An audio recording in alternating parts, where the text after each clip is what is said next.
What if I told you that there is one thing that you're doing that is probably the single most influential way in which you are influencing how your life is presently? So, if you're kind of feeling stuck or feeling junky about life right now, there's probably one thing that you're doing that is most influencing that.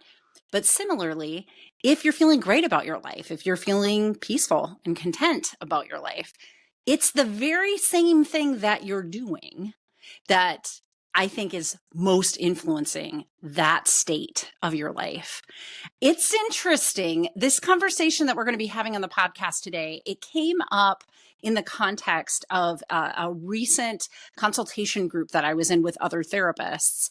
And we were kind of exploring this phenomenon of how kind of energetically we draw things towards ourselves in our lives and are kind of up against the same kind of themes over and over, and how each of us thought about how that's occurring, why that's occurring, what's going on. And it reminded me of this topic, and I've talked about it or talked on it in other podcasts before, but let's dissect it today. So you keep listening.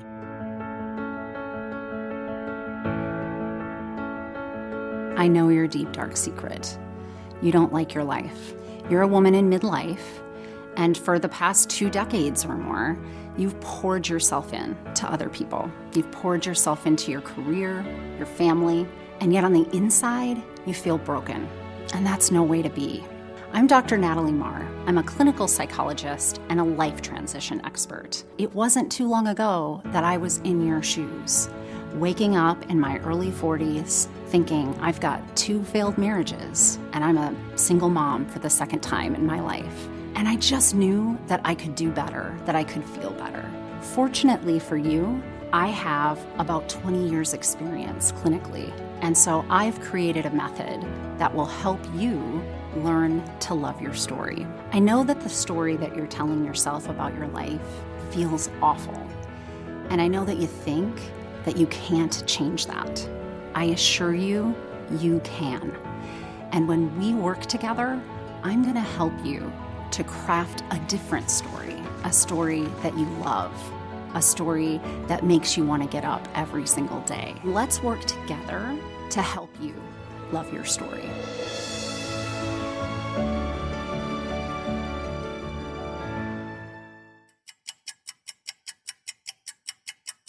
Are you on my mailing list yet? Because if you're not, you really should be. You want to join at learntoloveyourstory.com. If you scroll down, I'm giving away a freebie for you. Honestly, you know what it is? A free course. I sell online courses, but this is a course just for you. And it's about freeing yourself, letting go of what others' expectations and ideas are for you. You know, that nagging self-doubt in your head, it's usually fueled by your consideration of what others think of you over your consideration of what you think of you. And so I teach you in my video all about what is underlying that kind of self-doubt and how to get out of that conundrum. And I give you a workbook that goes with it that helps you to build the skill sets that you're going to need for that. So please make sure you're on my mailing list, because at the least, you're going to get a free gift. And at the most, you're going to hear about all the things that we're doing on Midlife Crisis to a Centered Life Thriving and learntoloveyourstory.com. And you don't want to be missing out on any of the new things that'll be coming your way.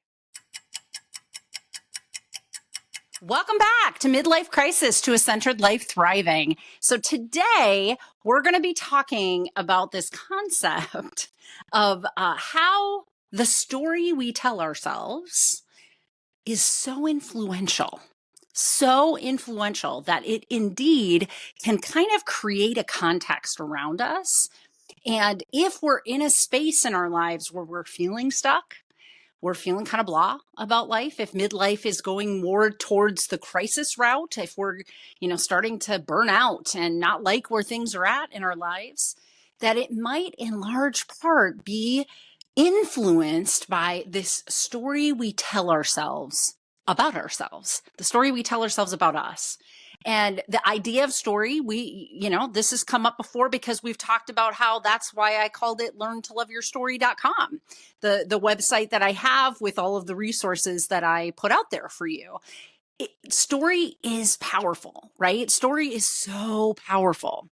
So I had a recent consultation group where this came up. We were talking about how, for some of our clients, what comes up is, that they're kind of up against the same themes over and over again in their lives. And each of us was kind of sharing our point of view on why does that happen, right? Is this, I won't get too down the rabbit hole of therapy speak, but some people are more on the psychodynamic side, psychoanalytic side. This would be the theory or way of thinking in therapy that was derived from Freud, from Sigmund Freud, like way back when. And kind of, some of the basic principles are there's kind of this unconscious mind that is witnessing everything that you're doing and hearing and seeing in your life, but you don't always have access to what's in that unconscious mind. Your conscious mind is kind of what you're aware is happening, but there's this other subliminal part of you that's kind of watching things. Now, I've broken that down before more into neurology, like your body mind is interpreting things, whether it's telling you it's doing that or not. And, so sometimes in that psychodynamic lane, we'll hear things like, well, of course, you're just going to keep repeating these same things over and over again until you break that cycle, right? You break that pattern in some way or learn what you need to learn from that life lesson. I think those are some of the ways in which we've heard that. There's a whole other school of thought that's called cognitive behavioral theory. And cognitive behavioral theory really talks about how the way we think impacts the way we feel and behave, right? Similarly, the way we behave and feel impacts the way that we think. It's kind of a feedback loop there. And so, the interventions in both of these theories are very different. Someone who's more on the psychodynamic side is looking at let's make you more self-aware, right? It's not unlike the things you hear me say on this podcast. Let's bring it into our awareness, why we're doing what we're doing when we're doing it. Like what brought that pattern about for us. And on the cognitive behavioral side, we're looking at those thought patterns. What are those basic beliefs, those core beliefs about ourselves, right? Well, I think that there's a way to talk about this that makes a little bit more sense than the therapy speak that I just threw up on you on the podcast. I think that a better way to frame it, and I've heard other, sociologists and psychologists and social scientists talk about it this way, is what's the story you're telling yourself? What's the story you've been told about yourself? What's the story you've bought into about yourself? What's the story, right? Because the story guides the context. It really influences it very powerfully. In fact, you could be looking at the very same thing outward in your life, but if you're interpreting it through a story, it's like a lens that you're looking through, right? If it's green colored lens, everything looks one way. If it's a blue or pink colored lens, it looks a very different way. And you are in charge of the lens. You are in charge of the story that you filter everything through. And this is why I talk about it like it's a story, because I think that that's really powerful to think, oh, I'm the one that creates that or believes it and buys into it and continues to tell myself that story. And so, yeah, maybe part of it is I have to unearth what the story is in the first place. Maybe the problem I'm having, we've talked about this on the podcast, is that I've been sold a story that is not helping me, not serving me in any way, shape, or form, because society does that, because our families do that, right? Because social pressures and social norming does that. It tells you should look a certain way, talk a certain way, be a certain way, have a certain job, live in a certain place. And those stories may not be serving us, but we may be buying into those stories. And again, the more we buy into those stories and kind of it just fades into the background, we start to think that just is what it is.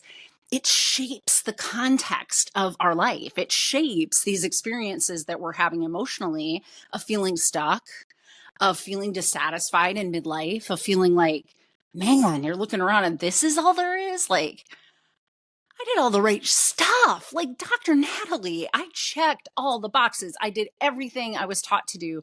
And I'm not feeling like so hot about my life. I mean, I don't hate it, but I'm not feeling so hot about it in midlife. And I'm kind of regretting that I didn't do this or I did do this. And now I'm in this boat. And like, there's not a lot I'm going to be able to do to change that. Well, all of that, in my opinion, is very much influenced by the story that we're telling ourselves about our lives, right? So I'm going to give you an example of how this has come up for me personally, but I'm also going to give you an example of how it's come up for a client of mine.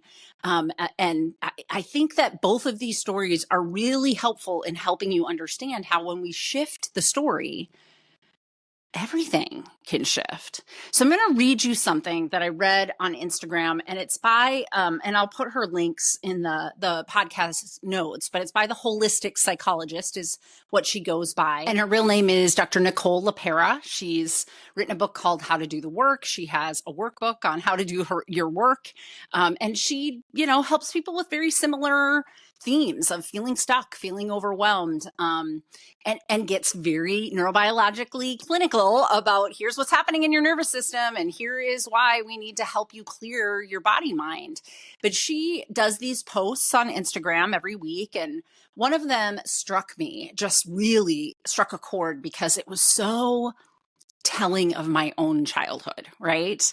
And it really explained some things about, why I did what I did when I did it, and why the story I was telling myself because of my upbringing had such a powerful impact that I was swimming in a context in my adult life that was just, it didn't feel great. It didn't feel great until about 5 or 6 years ago when I really started to tell myself a different story. So let me tell you what she posted. The parentified daughter believes her role is to fix everything and everyone around her. She keeps her depression a secret and fantasizes about meeting the one person who will finally see her for who she is, not how she can perform for them. That entry, like it pulled me in, but there's more. The parentified daughter listened to marital problems, walked on eggshells, and did her best to manage everyone else's anxiety. No one noticed her own anxiety. She spent most of her time in her room, fantasizing about the perfect family she saw on TV. Now, yeah, and think about, I grew up in the 80s, early 90s. That's when I was really into watching sitcoms, and it was things like The Family Ties and The Cosby Show. I mean, it was, I had a huge family. There was a lot of us. There's 5 of us. So I did looking at family systems and the dynamics of brothers and sisters. And, I liked that because what I was seeing is resolution. I was seeing a beginning, middle, and end to here's a problem, fix the problem, here's how it's resolved. Maybe there was a 2-part, maybe you had to tune in next week on Thursday night to figure that out. But I loved those kinds of sitcoms because that's what I wanted my family to do for me. And it was not happening for me at all. I was a very, very much a parentified daughter. But it doesn't stop here. Nicole LePera goes on and says, the parentified daughter had a huge part of raising her younger siblings. She was just a child, but she had to fulfill an adult role. She feels the guilt and shame of leaving those siblings behind and the memories of not just her own emotional neglect, but theirs too.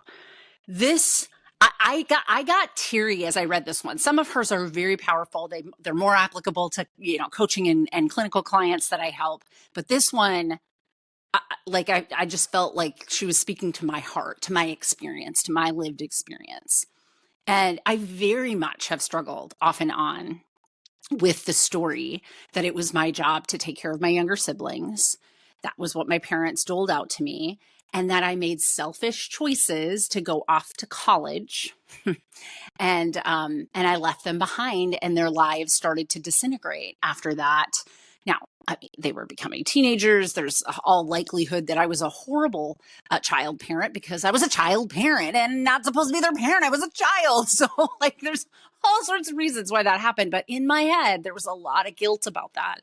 And I told that story to myself, and I stuffed that story in shame away in the the back black parts of my brain and didn't admit it to myself for years and years of my adulthood. So I'm reading through this post on Instagram and I'm like, oh my gosh, this is my life. And this was so important when I recognized this story had such influence in my life. When I got to just, 5-6 years ago after my last divorce, I was like, no, we're going way back. We're looking at all the stories I've been telling myself, because I am not telling myself these stories anymore. They do not serve me. Not one little lick do they serve me.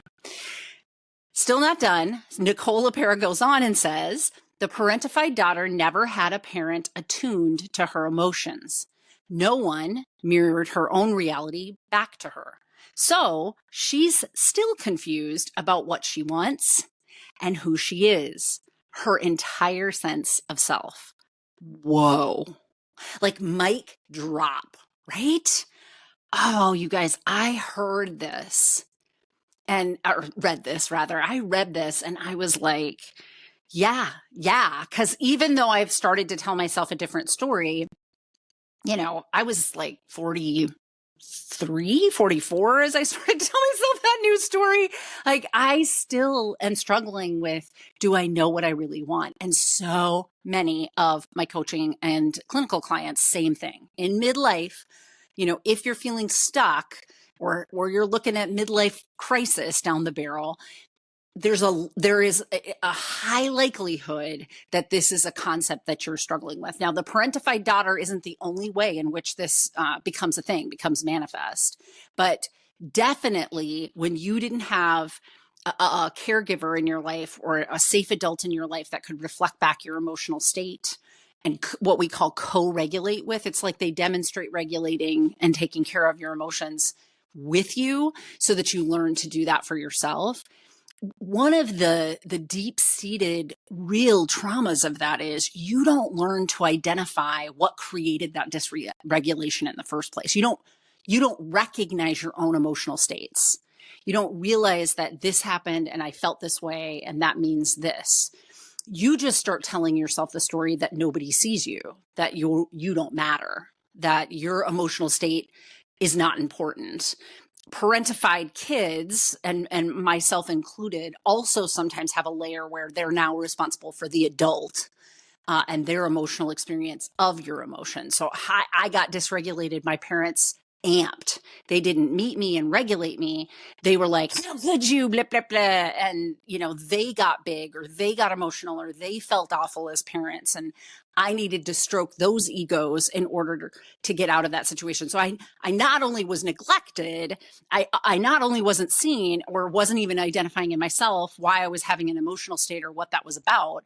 I was having to over anticipate their needs and regulate those to get out of the situation and to create, peace again, or what I thought was peace in my life, which really was just walking on eggshells, which Nicole LePera says in this posting. And yet there's still more. So then she says, the parentified daughter desperately wants to be loved by anyone who takes any interest in her emotional world. She doesn't notice red flags, or she overlooks them because a part of her is still that child trying to survive in dysfunction. Totally me, you guys, totally me. So growing up,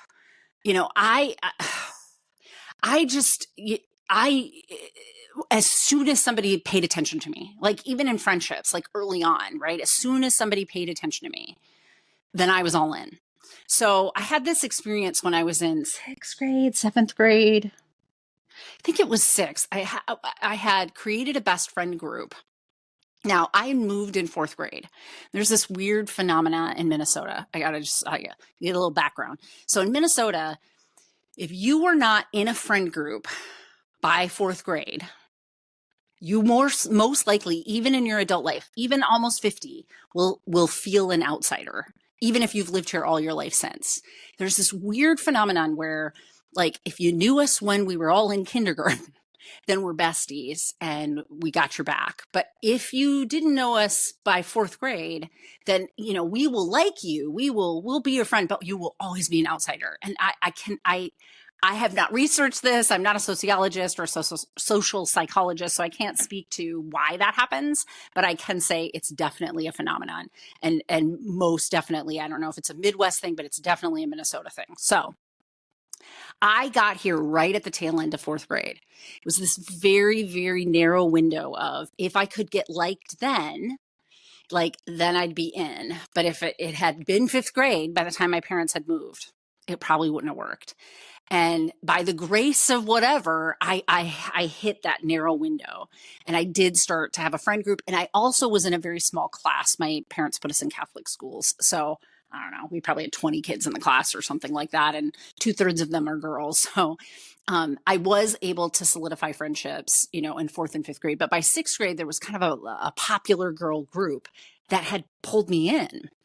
And weirdly, one of the reasons why I was like, I was already kind of friends with these individuals, small class, right? I became part of this close friend group though, because one of their other close friends moved to a different school for a couple years or a year or something like that. And so there was kind of a hole in the place of that friend. And so they were looking for somebody that kind of did those things, right? Well, I went right in, and I had my superpower of reading the room and knowing what other people needed and of me and all those things. And so I just kind of filled that space. This was a friend that threw slumber parties. I had a huge house with a huge basement. Of course, I'll do it, right? So that's what I started doing. I was the boisterous one. I was, the loud, funny one, whatever, the one that would do weird things and put herself out there for the sake of the group so the group could follow and do those things. And so I just kind of chameleonized into that role and thought I had made like my best friends for life, right? Well, then between the summers of like seventh and eighth grade, that friend was going to come back to our school, and I got dropped like a hot potato. I threw a couple slumber parties and then they'd come over. But unless I was making a big shindig, nobody was calling me every day. And this was like when you had the phone cords that like were 60 feet long, and you could like drag the phone into your bedroom and be on the phone for hours, or we would go out on our bikes and we'd be biking all summer long and blah, blah, blah. So basically I got dropped all summer, and it was like devastating for me, right? Now, this was probably one of my earliest memories of the experience of chameleonizing myself or becoming kind of inserting myself into a friend group to be what they wanted of me.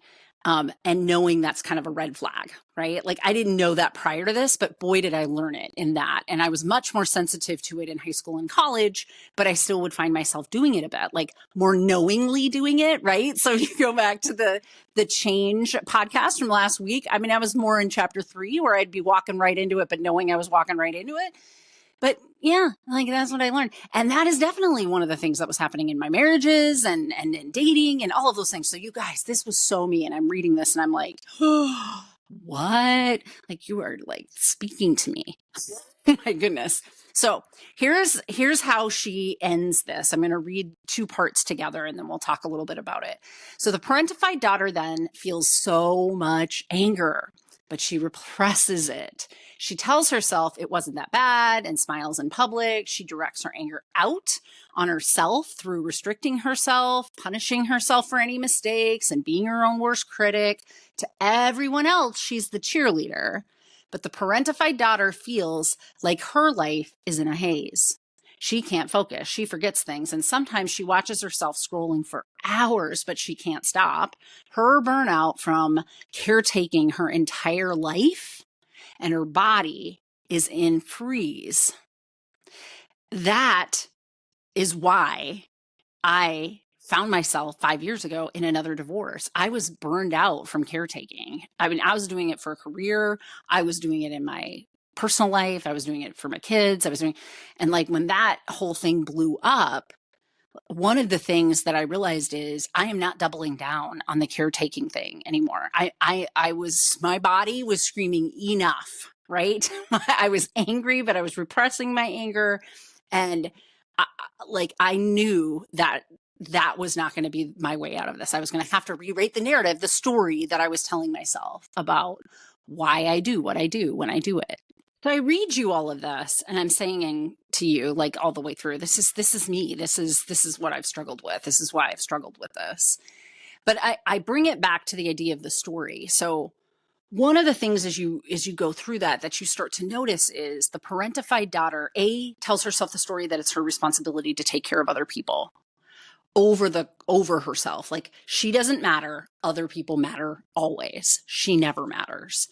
And that story is a powerful one and manifests and influences how we show up in all sorts of spaces in our lives. That was a basic part of that story that I really had to unravel. And I was aware of it. Like, if you go back to last week's podcast and we talk about change, I was heavily in chapter 3 by the time I hit 40. I knew I was doing this to myself, but I was not ready to walk around that hole. I wasn't even ready to entertain that there would be a way to walk around the hole or another road. I just wanted to perfect the hole, the getting in and out efficient, make it more efficient to get in and out of the hole. I don't know. I was doubling down in that marriage, even though there were signs well ahead of time, my second marriage, that it was not, it wasn't good for either of us. It wasn't good for our kids. It wasn't good. Right. But I wasn't ready to not just keep going into that hole. I wasn't ready. And that's fine in my change process, but it was largely influenced by the fact that I still was telling myself the story that I don't matter, everyone else matters, and I must not be doing it right then. I must not be taking care of other people's needs well enough if things keep erupting and I'm still walking on eggshells. And so that's where I was. I was so heavily influenced by this story of being the parentified daughter. And I couldn't see red flags, or if I saw them, it was fine that I saw them. That might have been part of my trying to make it efficient, right? But I was going to keep walking into those holes over and over and over because I hadn't shifted the story. Now, where have I shifted that story? I matter most. Like, that is a new mantra for me. And it's one that I talk about on this series all the time. That selfish, right? Putting yourself first is actually the most selfless act that we can ever do as women. Because what really happens in my former narrative of everybody else is more important than me, and I need to take care of everybody else's needs over me, what's wrong with that inherently is I get destroyed. I get burned out. I get like I was a vegetable by the time I hit 5 years ago, 6 years ago. I couldn't do it. I couldn't put one foot in front of the other and even go down that sidewalk and fall in that hole. I was done. I was baked. And how am I helping anybody, right? How am I even helping caretake in that dysfunction? I'm not, right? And so what really I needed to do was shift my story. I had to be careful what I was saying to myself, right? So when I would notice the old urges pulling me in, let's say I had a client that, really needed to see me, and yet their life was super complicated and they didn't have the times at the times that I had, like, I would bend over backwards and find a time in the schedule. I would do therapy at 7 a.m. I would do therapy at 7 p.m. on the same day. Bad idea, people. That's not healthy. I didn't have boundaries around work time versus family time versus my time. I didn't have any time, but I didn't have any boundaries. I was boundaryless. So all of that was fed by this narrative that other people are my responsibility and I am last, always last, don't matter. I don't matter. Everyone else matters and I must take care of them. So the only antidote to that really I could see is that I have to take care of me first. It's always me first. And I'm always the most important, because if I take care of me and I am really the most important piece in all of this, then what I'm going to notice is that I take care of anything that I put my mind to better, including the people. So I haven't really shifted caretaking. I haven't shifted being flexible, right? That's a skill set that was born out of everybody else is more important than me. But listen, of course, of course I needed to become flexible as a part of that. However, I didn't give up flexibility when I put myself first, because now I'm just better preserved. And when I choose to be flexible, way better equipped to actually do it and do it on the spot, right? Like that, you guys, this is such an amazing shift for me. This idea of be careful what you're telling yourself, what story you're telling yourself, and really rewrite that narrative, because it simplifies things in such a way that you can kind of bring it back to a mantra, but then it also allows and lends into, and I'm going to have to figure out in this instance in my life, like work life, how does it look to put me first? Oh, I'm not seeing 30 people a week, and I need to decide the kind of clients I want to work with and the kinds of therapy that I really enjoy and that brings joy to me, because the counterbalance in the work that I do as a coach and a clinician is, it takes a lot out of you. And so that's a boundary. I need to preserve and hone the skills that I have, right? At home, it looked like I didn't take up any space. Like literally in my house, I didn't take up any space. I didn't have space. I didn't have things. I didn't have I had things, but it was all in service to what I was doing as a caretaker. And so I needed to take up time in my family's week. I needed to say no to things that I wasn't I don't want to be part of that. Right. I get to have time for me. It was partly a boundary at work, partly a boundary or self-care for me, but I love walking. I actually enjoy it and it resets me, but I would just never have time in the week. When I was in my work week, I don't have time. So one of the things, this new you put you first mantra allowed space for me was to kind of think about then what gets cut? Because going for a walk, super important to you. That's a non-negotiable. So we're going to have to figure that out. Something else is going to fall off the plate. If you don't have time, you got to cut something out to make that time because it's that important. And then once I started doing that, man, all the things started to come together in a very different way. It was a reset button. I had more energy. I actually ended up being much more productive in my work days. Amazing stuff came out of that. So I wanted to bring this up today because I also had this come up in the context of a coaching client. Now, for her, what we were looking at is, what was getting in the way of effective self-care? And the conversation had started around this idea of, maybe it's the types of self-care. I've about that in other self-care podcasts where I kind of go through, there are different neurotransmitters that are released. I'll put a link in the notes to the podcast where I've talked about that. So we started there. We were just trying to uncover, is it just not effective types of self-care? But it really became clear to me there's something about the story she's telling herself around self-care, that self-care has become another to-do list check mark. And that's part of an old narrative of I have to get everything done. I am responsible for everything on this to-do list, and my worthiness is from all of them getting checked by the end of the day. And so it was counterproductive to any kind of self-care to add something to this long to-do list, right?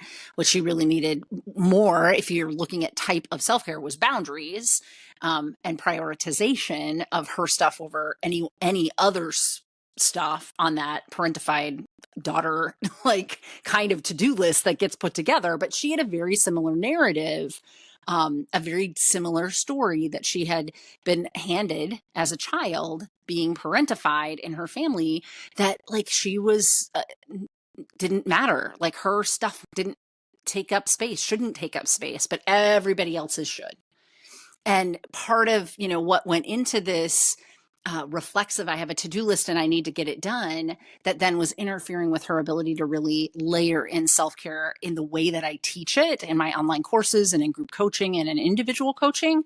Well, that was the real issue, that the story she tells herself needed to shift, similar to what I've talked about today about how I, in my own life, have shifted that to you are the most important thing and that you come first. Because in doing that, everything about my life has gotten better. My burnout has gone away almost. Let's be real. I'm a single parent and an entrepreneur and other things, but way diminished and actually transformed, right? The burnout is really, I just desire to have a lot of things that I want to get done, but I am not compelled to take care of others because their worthiness is more important than mine. That's what the narrative of my childhood did. That is what the narrative of this coaching client's childhood did.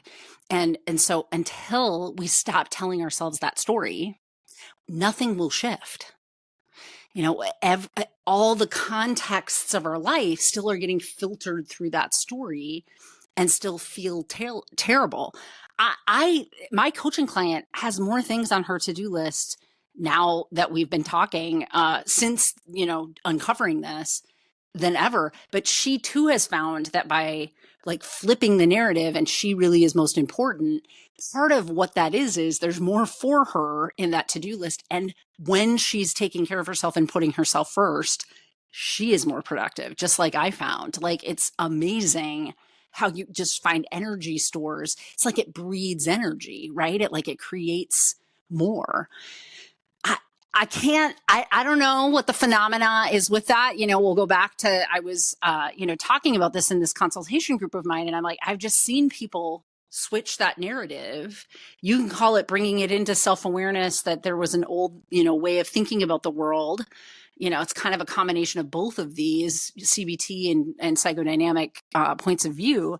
You can say that's what it is, but energetically, it just, then all of a sudden opportunities start coming people's way. It feels a little bit more like a quantum physics kind of a deal. Like the force of energetically applying this new lens on everything makes the hard things not feel as hard, makes the good things for you more plentiful, and just adding exponentially to your energetic level. It's an interesting phenomenon to watch and to feel happen in your own life. So I leave you with today's podcast. I leave you with just the challenge of uncovering, what are the stories you're telling yourself about you, or have been for a long time, or were taught to and just accepted and have continued to tell yourself all through the years? What are those stories? And do they really serve you? Do they really serve the values that you have?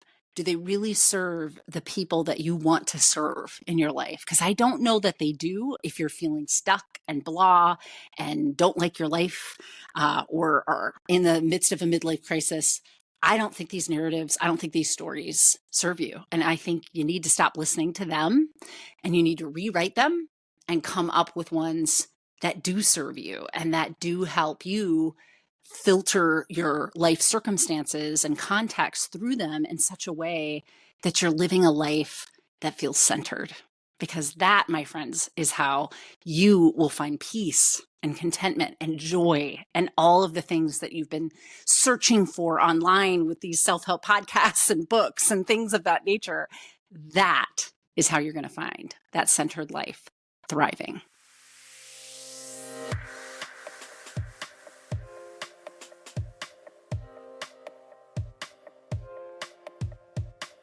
Because I am a licensed clinical psychologist in the state of Minnesota, I have to make sure at the end of each of these episodes that I give you the disclaimer that none of the material that I talk about in these podcasts is meant to replace any kind of therapy or formal medical or mental health treatment. And in fact, anything that I offer on my website, my coaching programs, any kind of psychoeducational materials that I release are not a replacement for that level of care.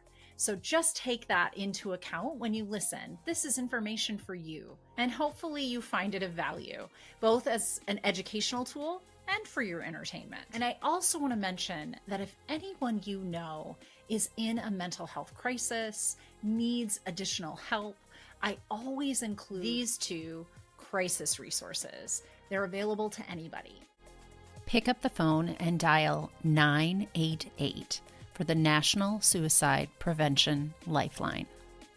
And you can always visit their website at suicidepreventionlifeline.org. Additionally, there's actually a crisis text line. So if you're not somebody that likes to pick up the phone, text HOME, home, to 741-741. To the crisis text line. And you can find them online at crisistextline.org. Thank you for listening to my podcast, and I hope that you like and follow me wherever you get your podcasts, and maybe consider leaving me a review. It always helps me to keep this podcast relevant when I know what you want to hear about.